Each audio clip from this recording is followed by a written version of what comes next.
Welcome to the Touching into Presence podcast. This podcast is for people who are interested in bodywork, empowerment, and somatic-based practices. I am Nikki Olson. I'm Andrew Rosenstock. We are certified Rolfers. Collectively, we're trained in various movement and bodywork therapies with an emphasis on somatic awareness and client resilience. Through conversations, our goal is to share and explore mind-body paradigms to offer empowerment possibilities. It was such a pleasure to be in conversation with Todd Hargrove. Todd is an author, blogger, and manual movement therapist. He completed training programs in the Feldenkrais Method and Rolfing. He used to be an attorney. In today's conversation, we spoke about Todd's background as a Rolfer, Feldenkrais Practitioner, blogger, and now podcaster. We discussed pain science, what Rolfing is to him, how he got into this field, and more. You can find more about Todd at toddhargrove.substack.com. His books are linked in our post, and truly I can't recommend them enough. So with that, let's begin our talk. Hey, Andrew. Hey, Todd. How are you? Pretty good. There's Nikki here too.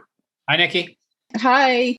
I remember before I even thought about becoming a Rolfer, reading your blog, first of all, which was so helpful. It was so wonderful. I was living in Thailand partly. Yeah, I was living in Thailand and a friend turned it on to me and it was just opening doors in my mind. And then following you had these Feldenkrais exercises that were sort of your modification that I haven't used in a while, but I would actually refer clients to download from you. So maybe like $20 you've earned from me over this time. But I would tell people to go buy it or download it. I found it so helpful. It was a slightly, in my view, a slightly different approach to Feldenkrais that had a little something else, hard to explain, and I enjoyed it. A little less. It felt like it was you doing it versus just reading a script, which is what a lot of Feldenkrais is just kind of reading the script. And then later your books, and in fact, in my Rolf basic training, your first book was recommended for us to read, and a lot of people did read it. Yeah, Adam Menzel was one of the who would recommend it, and I'd read it before. And it was it's a great book. So thank you. I think a little bit of thank you. What sort of was your trajectory to get to there? Well, the trajectory is kind of a long one. I started out before going to school to be a Rolfer. That was 2005. I was a lawyer from 1995 to 2005. And as I was doing that, I was, kind of living not the best life in terms of movement and posture. I was kind of sitting in a chair in an office, pretty, stressful and kind of like physically stressful. And I wasn't super comfortable. And I developed decent amount of back pain, enough so that I was super motivated to try to figure out what was going wrong and make it better. That got me interested in kind of stuff like yoga and functional training. I started reading online about how you can move better to feel better, basically, or like posture yourself better. So I was just trying to find what was available. Also, at the same time, I was competing in racket sports and wanting to get better at like squash. And a lot of what I was reading about pain kind of incorporated perspectives from PTs that worked with athletes or athletic coaches that were reading about physical therapy. And what they had in common was that, the way you move kind of affects the way you feel. And there's these qualities of good movement, which are kind of like hard to measure. You can't just say how much do you bench and how far can you reach or how far can you run to assess how good of a mover are you and how safe of a mover are you. And the message was there's kind of like these qualities of coordination and good movement, and they can make you, play better and feel better in your body. And so that kind of sent me in the direction of Feldenkrais and Rolfing and these different traditional practices that had something in common, which was, again, like the way you move is connected to the way you feel and even the way you think and kind of like deep parts of yourself. And I found the whole thing so interesting that it just kind of got me going and geeking out about this stuff. And I felt a lot better. that I was like, I want to help other people. I want to continue to study this stuff. So I was off to school to be a Rolfer in 2005, did a Feldenkrais training after that. And it just kind of went from there. Yeah, pretty awesome. I sort of follow a similar path. And at one point planned to go down Feldenkrais and have gone more down the Rolf movement. But I think it's sort of, to some way, it's just different ways of how can you help people move better? What sort of started you on the blog? The blog was the first sort of writing for you, or was there something before? The blog was basically, I'm seeing clients. Clients are coming in.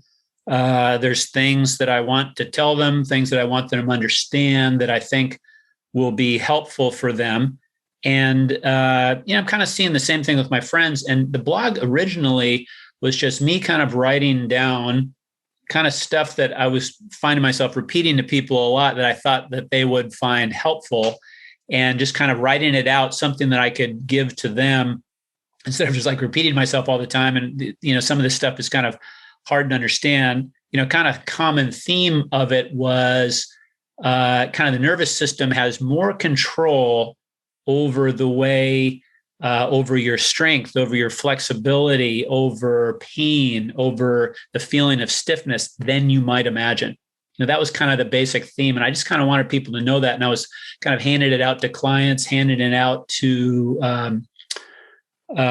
friends. And then I started posting a little bit of it online, and people were sharing it a little bit. And so I started to work harder on the writing to kind of communicate this idea. A lot of the ideas were out there in forums, like on the Soma Simple forum. I don't know if you know the Soma Simple forum. It was kind of in the mid 2000s, late 2000s. This was a community of physical therapists that kind of wanted to change the way that physical therapy was done, which was very kind of biased in this idea that, we're working with the body, we're working with structure, we're working with all these biomechanics. They wanted to turn people's attention to the nervous system, how the nervous system perceived the body, kind of stuff like that. So there's you can see similar transformations happening in the Rolfing community. There's kind of the old school idea that we're working with the physical tissues and deforming them into different shapes. And there's kind of this new idea, by Robert Schleip and others, that no, this is a much more, the target of the intervention is more the nervous system. This is more about like information than deformation. And so that was going on in the Rolfing community a little bit, going on in the physical therapy community a little bit. I was writing about it, and people were paying attention, so I wrote more. And that basically led into the book, I'm guessing? Yeah, and then the book was basically kind of like greatest hits from the blog. The blog's a bunch of disconnected articles. I kind of could see that there's like a common theme here. And again, that's like this neurocentric perspective on coordination, on movement, on why therapies help, on how we reduce pain.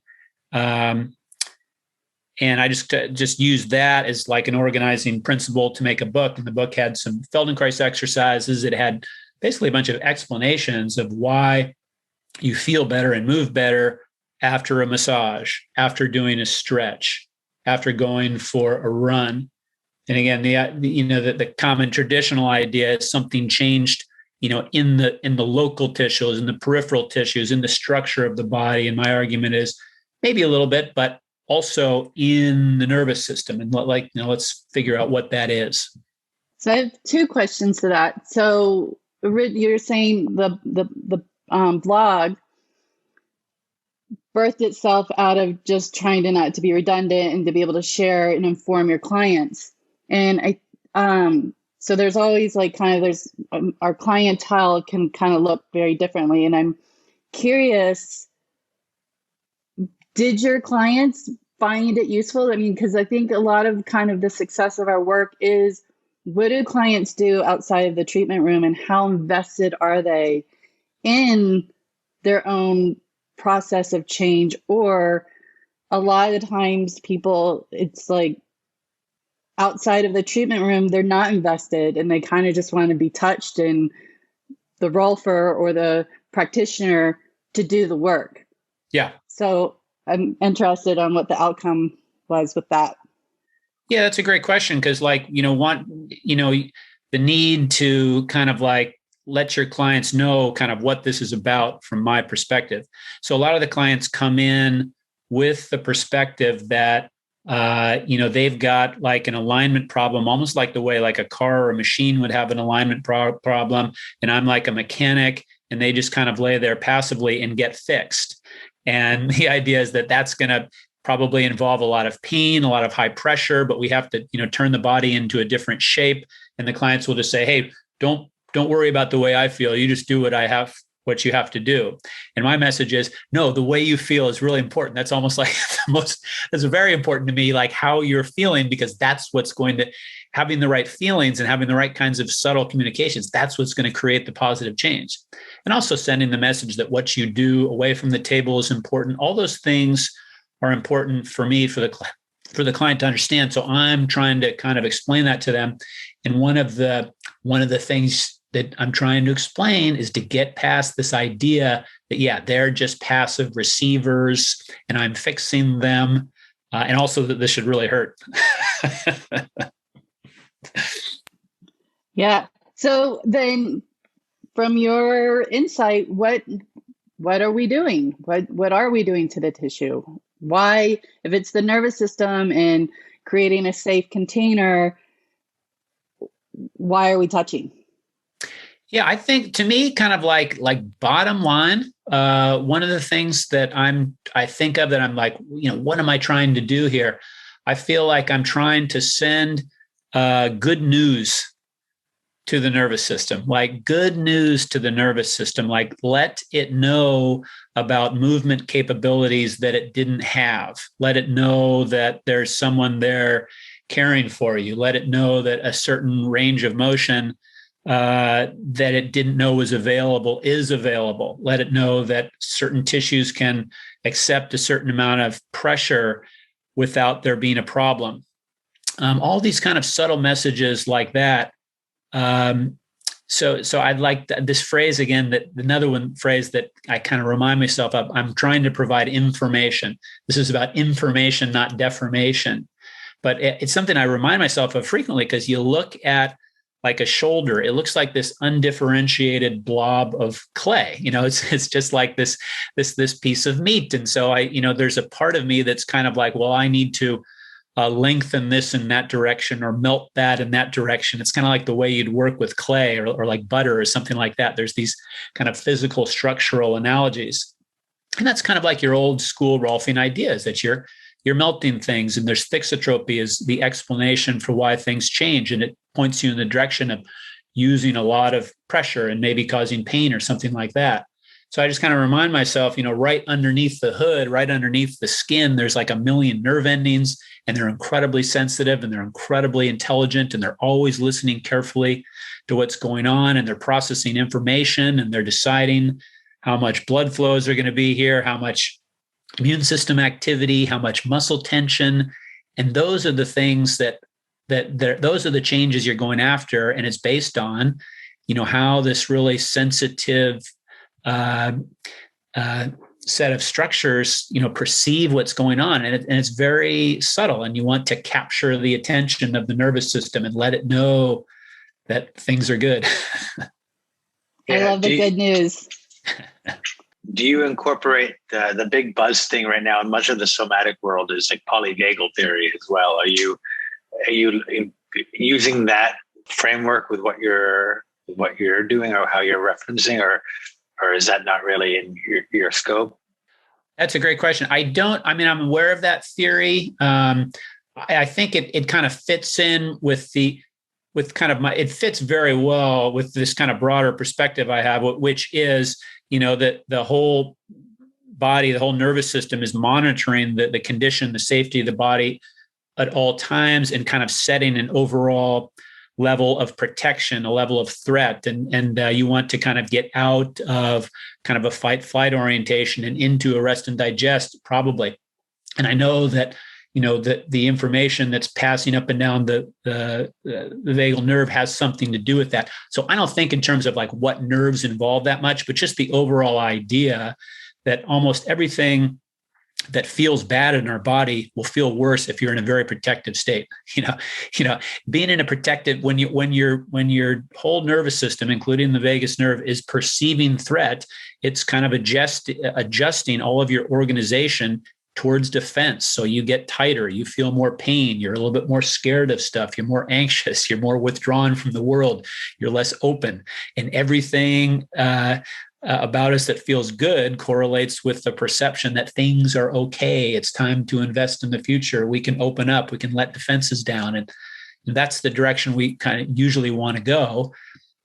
And, what's going on at the vagus nerve helps provide a very good explanation for that. But I personally don't know a ton about it and don't focus that much on it. Yeah, there's different approaches. So I like your answer. I think it's, I asked more because the last few years I've been going down that road and looking at it, but a lot of what you said, as you just said again, was in line with that. And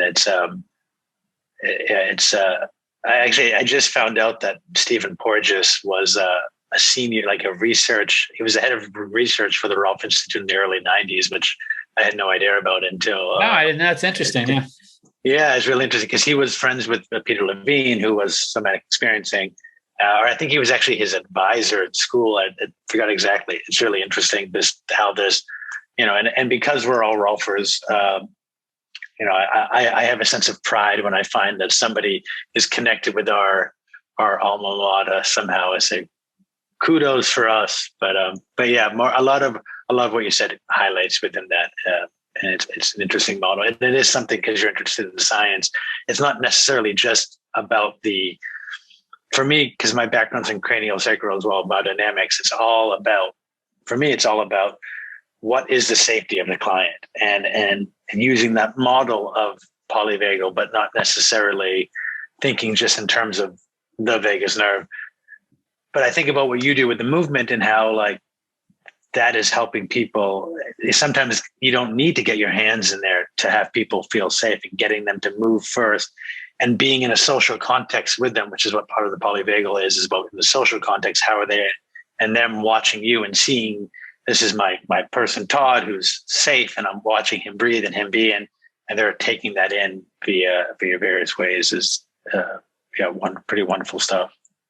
Yeah, many different ways to make someone feel safe and protected and capable and resilient. It could be from talking to them. It could be from touching them. It could be from them moving in a certain way. I mean, the Feldenkrais, this is an idea that I like about Feldenkrais. Moshe Feldenkrais, I also studied the Feldenkrais method. He kind of developed his ideas in the mid-century, at the time when Freud was very popular. And the idea was, Freud wants to help people develop, help them mature, help them get over anxieties, get past roadblocks. And so it's this personal development idea, and he does it through talking to people. And Feldenkrais is like, well, the way we think is connected to the way we feel. It's connected to the way we move. It's connected to body awareness. That's kind of like your basic somatic principle that's shared with Ida Rolf and lots of movement traditions like dance and martial arts and yoga. The body and the mind's connected. And so Feldenkrais is like, well, if movement is connected to, the self-image and all this stuff, I can get into that system of unconscious stuff going on under the hood, which is holding us back, and talk to it through movement. So Freud's going to talk to people, but I'm going to move with people. And Rolf's like, I'm going to touch people, but they're all trying to get at the same thing, which is this idea that there's this unconscious system kind of completely controlling us in every way. And it needs to evolve. It needs to mature. And there's lots of different ways to go at it. Yeah, you kind of just tapped into our major senses and how the nervous system is going to perceive that with Rolfing being more touch, Feldenkrais and that world movement, and then, Freud, the talk therapy. And I think that just illuminates a really wonderful example of there's lots of ways to adjust how to bring ease to our body. And sometimes it's more of a talk type of therapy where maybe talk isn't available, so you move. or if movement isn't available, you touch. Yeah, absolutely. There's kind of like, I think when you start thinking about the incredible complexity of, human beings and the way they perceive and the way they feel and move and everything, you can kind of get really blown away and confused by the fact that so many things matter for like something like pain. Pain is multifactorial. Pain is complex. Everything matters. Everything might potentially make it worse or make it better. So that could be really confusing and disempowering to the therapist in the sense that, oh my God, what should I do? But on the other end of it is that, well, almost anything you do might help, and you can kind of start anywhere. So you can kind of like get into that pool at any angle and just start swimming around, like there's so many different things so there's so many different ways to help. There's so many different targets to aim at. And I think, you can have a kind of a paralysis by analysis when there's too many choices and too much freedom. But on the other hand, it can be a comfort to you because you don't have to pick the one thing. You can kind of start anywhere. Yeah. So I've dabbled a little bit in the pain science and with their summit and things like that. And I would like to hear how you would explain to somebody who's in chronic pain, who's always feeling pain in their body, how do you articulate to them the pains in the brain? Yeah, well, right off the bat, even though I think that in many ways that's true that pain is in the brain in the sense that no pain happens until nervous system signals go to the brain and the brain interprets their meaning and then creates pain with a certain pattern of neural activity. That's all true. And I, as a practitioner, want to understand that. I'm really going to use that phrase with the client because it suggests certain bad things to the client, such as pain is in your head. Kind of sounds like pain is in your head. Kind of sounds like pain is not real, or you're imagining your pain, or you're creating your pain, or you could just think pain away if you just think the right thoughts. None of those things are true. And they all sound a lot like pain is in the brain. So I wouldn't use that phrase with them. What I'm much more likely to say is something to the effect of pain, especially chronic pain, can sometimes be more about the sensitivity of your nervous system to damage in the body more than damage in the body. So something like that. And the easy example that everyone understands is inflammation. Now, when you have inflammation in an area of an injury, that makes things hurt worse than they normally hurt, a lot more. People understand that. They've experienced that.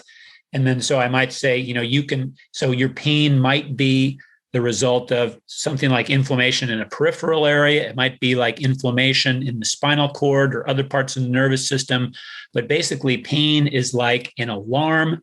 The alarm system is set to a certain threshold. And some people, especially after injuries, there can be an increase in the sensitivity. And when the injury heals, the sensitivity is supposed to go back down to a baseline level.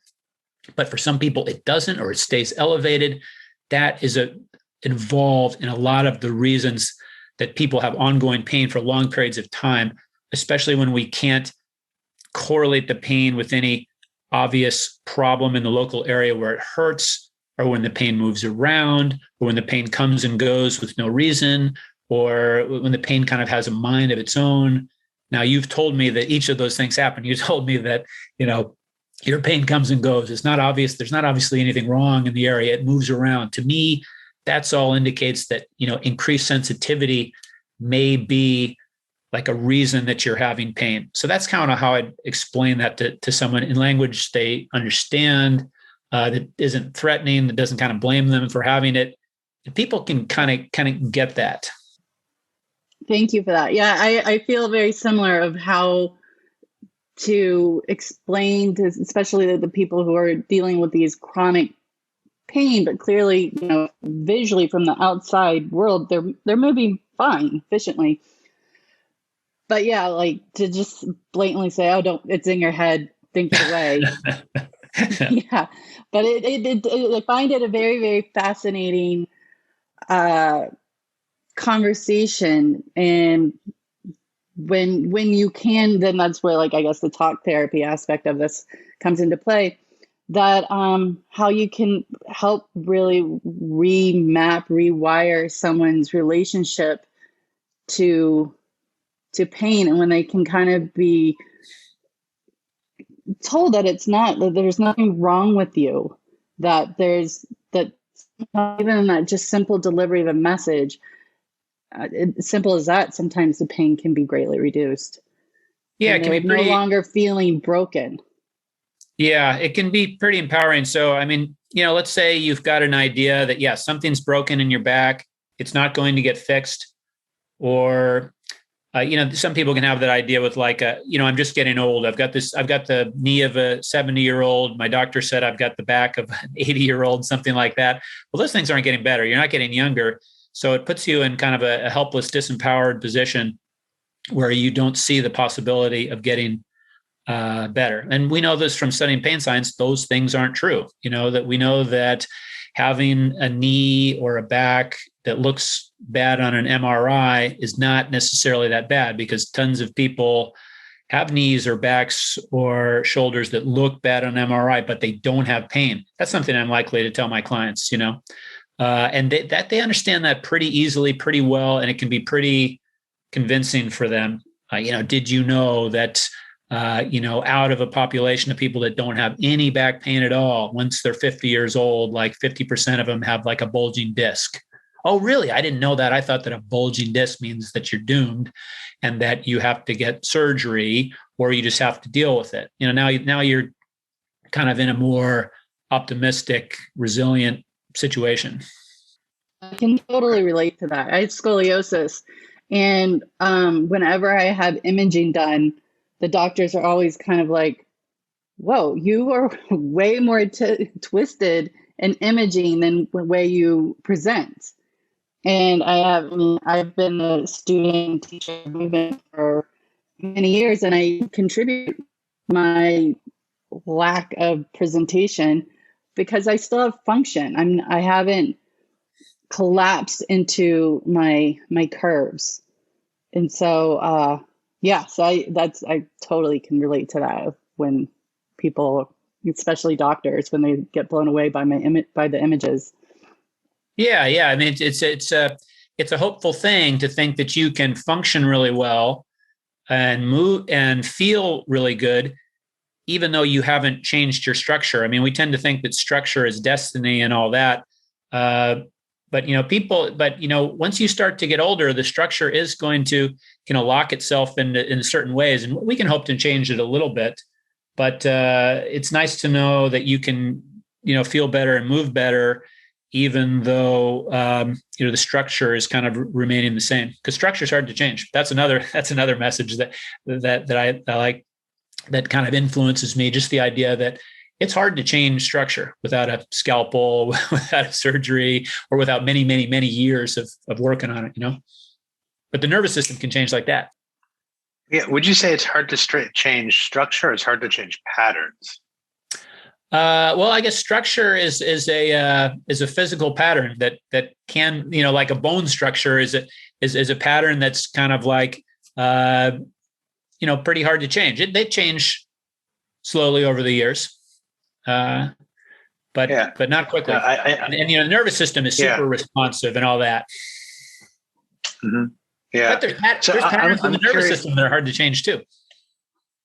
They are. I mean, that's essentially when I work with people. For me, one of the things I say is I just work with patterns of thought, patterns of structure, patterns of belief, patterns of nervous system. It's all just things in a way, and can they change? And some change easier than others. Some want to change and some don't. So what is I'm sort of curious, with all your background and as a Rolfer, as a Feldenkrais practitioner, the lawyer, I actually say would come into it a lot, because I think that a lawyer teaches you how to think in certain ways, which is very helpful. And then the podcast, I think, is more for fun. But do you have a regular practice, or are you still seeing people and what's that like for you? What's your sort of typical day like? I haven't seen people that much in the last year. So my practice has been far less in the last year, partly due to COVID, partly spending more time with writing books, writing blogs, doing the podcast, and then just other projects on the side. But when I did see people more often, it was a kind of a practice where, probably like a lot of Rolfers, I see people with, back pain from sitting in a computer, foot pain from running, something like that.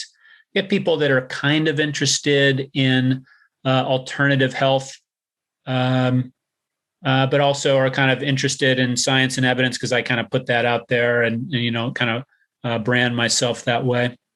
Most of my clients are pretty well resourced. Luckily I get people that are definitely into exercise and into helping themselves, also because that's kind of like the way I'm, presenting myself. I don't get people that are like, I'm here to be fixed or something like that.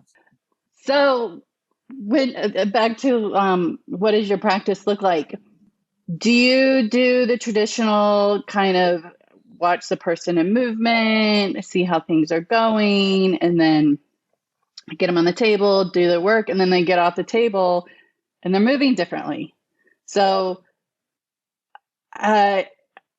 again, I want to just kind of geek out with your background. When there's visual changes happening, and we're already stating that like structure doesn't change that easily, then the whole time we're just speaking to the nervous system and giving good news to the nervous system to be like, hey, you can move this way better. Is that purely just by offering good news, or where's the honor in the way you're touching, the direction you're going, the vector you're using? Why did you go to that spot? Yeah, I would, when people get off my table and they've got more range of motion, some pain is gone, moving differently, something like that. Yeah, I favor kind of like the nervous system based explanation for what happened. In other words, like if there's less pain, then there was a reduction in the sensitivity to threat from that area, or maybe there was some descending inhibition of nociception, like feel good drugs coming down the spinal cord or something like that. Or if there's more range of motion, the nervous system is more willing to tolerate that range of motion, or there's less, muscle tone in that area or something like that. And yeah, all of that stuff has everything to do with what you do with your hands, the direction you're going. And that's what sends the news. If it's all about good news, and that's just a metaphor, then it's all about communication and information, and everything you do is always sending information. I mean, you can, and that depends on the person, it depends on the interaction and all these kinds of subtleties. And it's not something that I myself have ever thought myself of being a great communicator with my hands. I mean, some people are just incredible communicators with their hands, and they're kind of listening to the tissues, and they're kind of like asking it what to do, and they're intuitively making all these little decisions. And there's like this communication going on there that's very kind of artistic and intuitive. And, you put your hands on someone, and that could be the kind of stimulus that they just completely ignore. Just the same way that I like the way I ignore this pressure that's coming into my butt from the chair. It's just there. It's not interesting. It's not relevant. But the person that's kind of a genius with their hands has a way of getting heard and being sensitive and having a conversation. And that all depends on, like you say, where you choose to work and what goes here and what angle you go at and all that kind of stuff. Well, Todd, I appreciate you talking about me without even having to call me by name there. That my hands really feel honored by that. So thank you. Well, I appreciate this dialogue because I still am like in awe of the results. Again, I'm not like, but the results that happen with touch, and especially like working on the sacral tubus ligament, that's like quite tight. But, it just happened to me the other day in a session, working in that area, greater trochanter, feeling the sacrum, and without this help give a little bit more of a tilt to the sacrum. The client felt that her sacrum felt more free. She was reminded of like from her dance background. She's like, oh my God, my tail has probably been so tucked in from all the years of dance and being trained to be in an external rotation of the legs. And that brought so much freedom. Just that simple stuff. And so yeah, I'm still in my own bewilderment as much as like I've geeked out on the reason whys and this and that. But I'm like, wow, that I changed structure by saying I'm working with a ligament that probably really wasn't getting that much change from the touch, but it was essentially giving good news to the nervous system in that area. Yeah, I think the people that I've seen, work with their hands that are really kind of good at it and are kind of artists and get good results, a lot of what they're doing kind of reinforces my idea that this is about information and this is about conversation, because they're able to really focus their message on this one subtle thing that they're doing. So that's kind of like, it's like the system can't hear what you're saying unless there's a lot of quiet around everywhere else. And they're really good at creating that quiet. And in the area where they're sending the message, they're focused on that area, and there's not extraneous touching or attention. All of the clients, that they can get their clients' attention focused there, so they can kind of hear the message that's being sent. And the message is interesting. It's not some boring, undifferentiated input that we're bombarded with sensory information all day long, just tons of it. Everything we touch, we're touching things all the time. Touch isn't an unusual thing for us. So the touch needs to be novel. It needs to be interesting. You need to get people to pay attention to it, and that's when I see people that are good at body work, like that's what they're good at. Yeah. I have a quick question for you, just my own curiosity, because you're a Feldenkrais practitioner and you're a Rolfer, among other stuff. When you're working with someone, are you ever combining the two, or do you keep them really separate? No, I'm kind of combining the two because Feldenkrais does. There are some kind of similarities. So Feldenkrais is not just the move. So some of Feldenkrais is what's called awareness through movement lessons. They're like a yoga class. You kind of take people through the movements.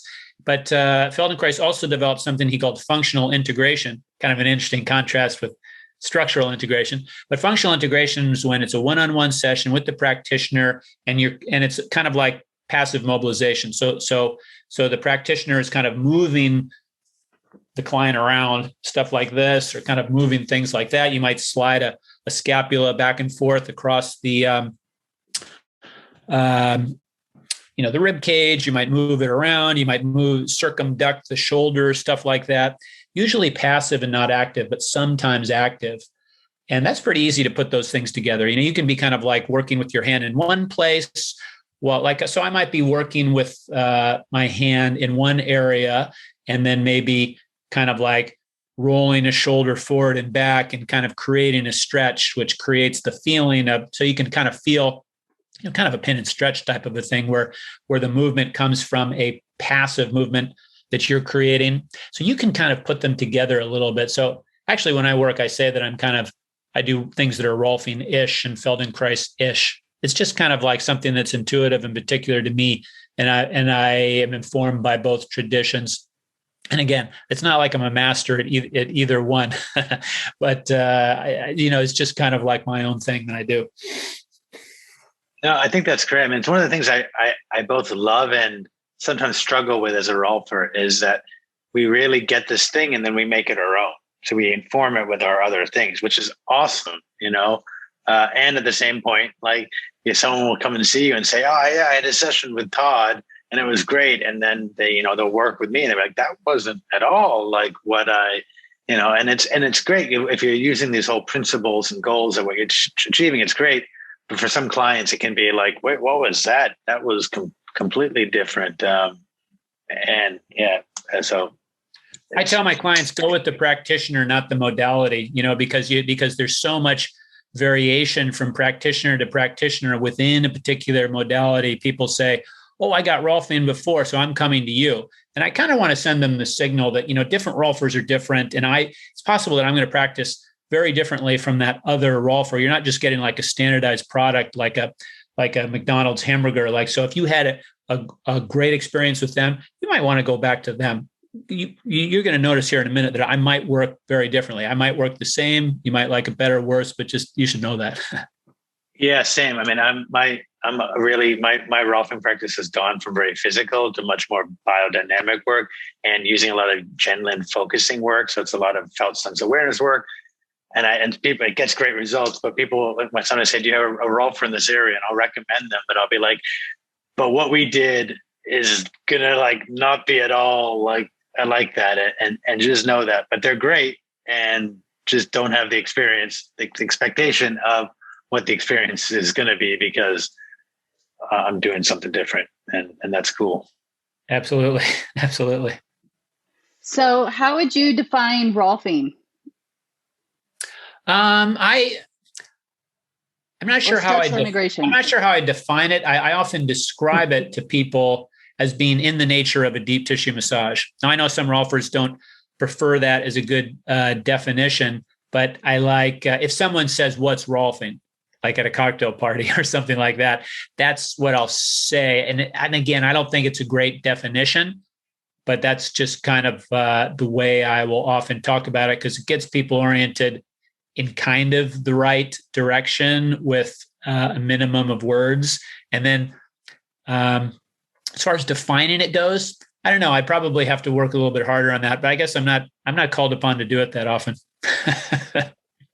Yeah, I'll share with you my recent definition is, Nikki, I don't know if I shared this with you. And I think, let me ask you this first of all, because you were a lawyer. What was your undergraduate in? Because I know a lot of undergraduates are philosophy that go into law. Was that your bag or not? Yeah, I was actually that in economics. Okay, I worked at a law firm for many years, so I was around it. But so yeah. And so I basically, when people ask me what Rolfing is, I say it's working with the nature of reality. I say gravity is this thing that we're working against gravity, and we're going to help our body work with the nature of reality. Whatever it is that is restricting us from moving through life easier is restricting us from what is around us. And this is a little more philosophical, and it either catches people like you're deep tissue. It's interesting because it sounds like you don't really do deep tissue, but you get that that's a great way to hook people and then get the conversation. Yeah, I do deep tissue. My technique often is kind of deep tissue, but I never want it to feel. I always want people to know that what I'm going for with the deep tissue is the feeling of a good pain. I like, and I kind of want people to know what I mean by that. The kind of like when you're doing a stretch and you're trying to find the right level of intensity for that stretch. You're kind of looking for something that's feels kind of intense, but in kind of a good kind of a way, the kind of thing that feels like it's doing something, but you don't want to cause pain, that pleasant feeling of, and then, that's kind of what you might self-select when you're foam rolling, or that's the kind of thing that people kind of like when you're getting a massage. And well, first of all, I want to know if people actually have that feeling. A lot of people don't get that feeling. So I'm like, if you don't have that feeling, then we're not doing anything deep at all. But I just want the kind of feeling that something's happening, something feels good. Yeah. I started, when people say, oh, that's a good pain, I say, well, is it pain or is it a discomfort? And they say, oh yeah, it's discomfort. And trying to educate them that it's not pain because pain would have them restrict. I tell them that too. I don't want, it's counterproductive to have too much. You don't want to be tightening up and defending yourself. It's the kind of thing that you can feel like you can open yourself up to. Yeah. I do like your sort of, my elevator pitch is either when I start to say it's, work with the nature of reality, I either get people or they're like, this guy's crazy. And it goes away. So it can go either way. Either way. Well, that's a good way of driving away with the people that aren't going to be down with your thing anyway, right? Yeah, well, I think reality is all around us, but yeah, not everyone. It's a friend of mine today just actually said he's a deep tissue body worker, and he's like, I don't get the crazies, man. He's like, I have a big tattoo and I'm bald. He's like, all the crazy people, they don't come to me. I just get the people who are ready for it or something. And I was like, maybe I don't know. One of the things that we're really good at is because Nikki gets a lot of newer offers. And so they also then, they come for her for movement stuff. And then they find out about our podcast. And it's such a great resource for information for that. And I think this in particular is a good talk. I just appreciate your insight and just continuing the conversation of what we're doing, because I know, like Andrew said, being in Boulder and having students often come, especially for me for Rolf Movement, it's always an interesting contrast because in the basic training, it's so structure oriented and so much about like being in the tissue, and there's a lot of emphasis on that. So, and Rolf Movement doesn't really get much. I mean, it gets some attention, but it's very much the teaching, I think, still right now is very much in the experiential learning and not necessarily what's happening and how do you create change through movement. And so Rolf Movement is a big, well, kind of like playing off the title, like move better. And that there's a very much self-empowering that you can create your own structural changes and kind of resolve a lot of your own pain by just playing in a somatic world of feeling ways of moving, and that you can reduce a lot of your kind of chief complaints, let's say. And so, yeah, when students come and have a Rolf Movement session with me, they kind of get blown away of how much they get change in their own body with just exploring movement. And it's fun for me because they get to have this like light bulb moment of, oh wow, I don't have to work so hard on the table, because you know they're receiving work, they're giving work, and they're kind of coming out like burnt out a bit. And just kind of giving some education of like, have your clients move, empower them, and help them be authorities of their own body, because that's what you want. Because, you know, I kind of call it, you know, sometimes I can create a one-hit wonder and voila, pain's gone and great. You don't need to come see me for a while. But it is like, and it's a cumulative process for the most part, because it's going to take time to re-educate your body. And I also want to use that opportunity to give them movement homework and to start taking a little bit more ownership of what they can do to help resolve their own pain or their own like performance, whether they're coming for pain or just wanting to have better performance in whatever activity they're doing.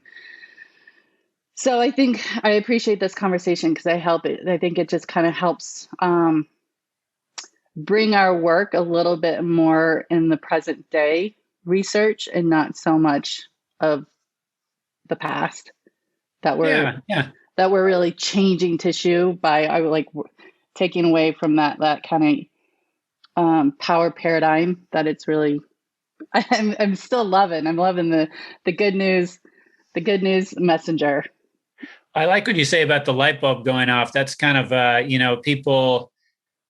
people do some really subtle thing like get craniosacral or get do a subtle movement practice or something like that, and then they feel they're very, very surprised by how they feel. Now, oh my God, I had kind of forgotten that muscle could relax, or wow, it's amazing to feel this different way, and then like that light bulb coming on, it's kind of like a sign that there's some potential there that's maybe untapped, and that you can get it even without like having a completely different structure of the body, maybe just through doing subtle practices.